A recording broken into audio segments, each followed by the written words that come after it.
Hi, and welcome to the lesson where we are going to discuss the concept of string pool in Java.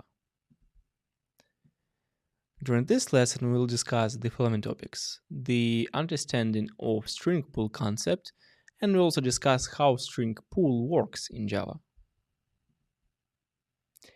A string pool is a special area in the Java heap memory where strings are stored. The main purpose of string pool is to optimize the storage and retrieval of strings in Java. The idea behind the string pool is to avoid the duplication of identical strings and to store a single instance of each unique string in memory. When you create a string literal in Java, the JVM checks the string pool first to see if an identical string already exists. If it does, the reference to the existing string is returned, rather than creating a new string object. On the other hand, if the string doesn't exist in the pool, a new string object is created and stored in the pool for future use.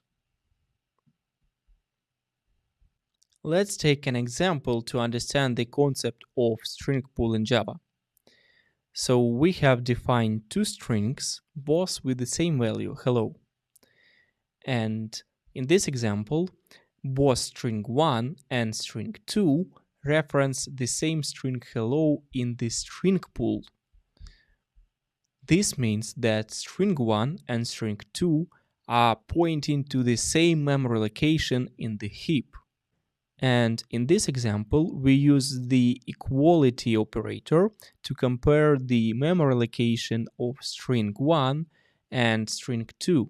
And since they are pointing to the same memory location, the result will be true. Let's run the program and see if the result is true. Okay, it's true as expected. On the other hand, if we create a string using the new operator, then a new string object is created each time, even if it has the same value as an existing string in the pool.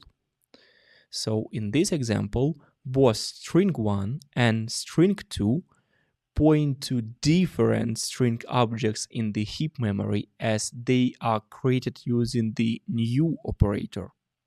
So let's run the program and see that now it prints false because equality operator compares references but not the string's contents.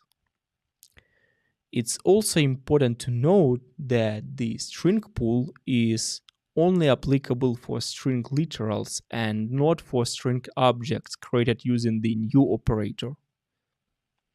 In conclusion, the string pool concept in Java is an important aspect of working with strings. By using the string pool, we can ensure efficient memory utilization and avoid any unexpected behavior. That's it for this lesson. Thank you for your attention and see you on the next one. Bye.